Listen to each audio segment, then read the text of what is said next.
बहुत समय पहले की बात है। माधवपुर नामक गांव में एक गरीब किसान अपनी बूढ़ी अम्मा के साथ रहा करता था। उसके पास एक छोटी सी जमीन थी जो कि बंजर हो चुकी थी। फिर भी वह दिन रात उस पर मेहनत करता था। मोहन बहुत ही मेहनती और ईमानदार था। वह एक आत्मविश्वास से भरा हुआ व्यक्ति था जिसे न हालातों से डर लगता था न ही लोगों की बातों से। हर दिन सूरज उगने से पहले ही वह उसी आत्मविश्वास के साथ उठता और अपने खेत की ओर बढ़ता जहां सिर्फ बंजर जमीन थी, लेकिन उसके सपनों की हरियाली छिपी हुई थी। उसे यकीन था कि एक दिन उसकी मिट्टी उसे जरूर जवाब देगी, सोने जैसी फसल बनकर। ओ बेटा मोहन, तेरे लिए मैंने जमींदार से बात कर ली है। वो तुझे अपने पास काम पर रख लेंगे। तू भी जाकर उनसे एक बार बात कर ले बेटा। अब हमारे बस की बात नहीं रही। कम से कम वहां रहकर तू अपना गुजारा तो कर पाएगा। मुझे तेरा बहुत ख्याल है मोहन, इसलिए यह कदम उठाया। जाकर बात कर ले, सब ठीक हो जाएगा।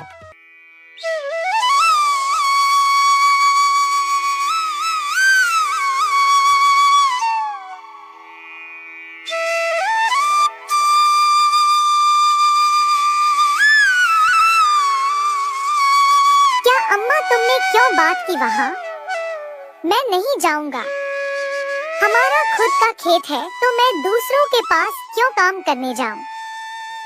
मैं गरीब सही मगर खुददार हूँ। मैं अपनी मिट्टी में पला हूँ, उसी में पसीना बहाऊंगा। चाहे जितनी भी मुश्किल हो अम्मा, मैं अपनी ही जमीन पर मेहनत करूंगा। किसी और की नौकरी नहीं करूंगा। अरे मोहन, उस बंजर जमीन में क्या उगाएगा तू? वो जमीन अब बिल्कुल बेकार हो गई है बेटा।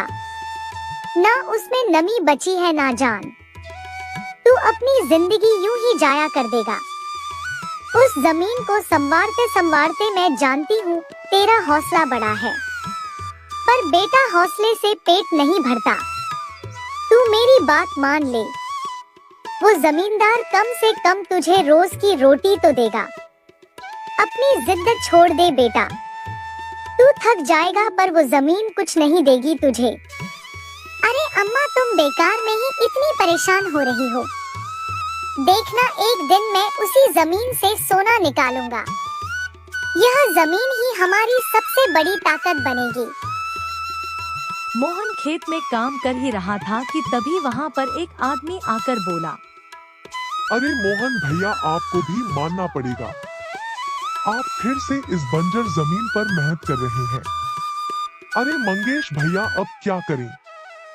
जमीन हमसे ज्यादा मेहनत करवा रही है, पर क्या करें? धरती तो माँ समान होती है, जैसा वह चाहे वैसा ही करना पड़ता है। कभी सख्त हो जाती है, कभी चुपचाप सब सह लेती है, कभी बीज को छुपा लेती है तो कभी उसे जीवन दे देती है। हम तो बस उसके बच्चे हैं जो उसके हर रंग को अपनाना जानते हैं। थक तो जाते हैं भैया, पर जब मिट्टी की खुशबू आती है ना तो सारी थकान उतर जाती है। उम्मीद है यह माँ हमें खाली हाथ नहीं लौटाएगी। बस थोड़ा और सब्र, थोड़ा और विश्वास। आप जैसा मूर्ख तो मैंने आज तक नहीं देखा भैया। क्या सोचते हो आप? दुनिया कहां से कहां पहुंच गई और आप अब भी उसी बंजर जमीन से उम्मीद लगाए बैठे हैं। मोहन के पास उस आदमी की बातों का कोई जवाब नहीं था। वह वहां से अपने घर चला जाता है। जब दोपहर को मोहन थक हार कर घर पहुंचता है तो देखता है कि माँ बुझे हुए चूल्हे के पास चुपचाप बैठी है। क्या हुआ अम्मा? तुम ऐसे क्यों बैठी हो? खाना क्यों नहीं बनाया? क्या बात है? बेटा, चूल्हा जलाने के लिए लकड़ियाँ नहीं है, इसीलिए चूल्हा कैसे जलेगा? बस इतनी सी बात है अम्मा। मैं अभी जाकर ले आता हूँ लकड़ियाँ। मोहन लकड़ियाँ लाने जंगल चला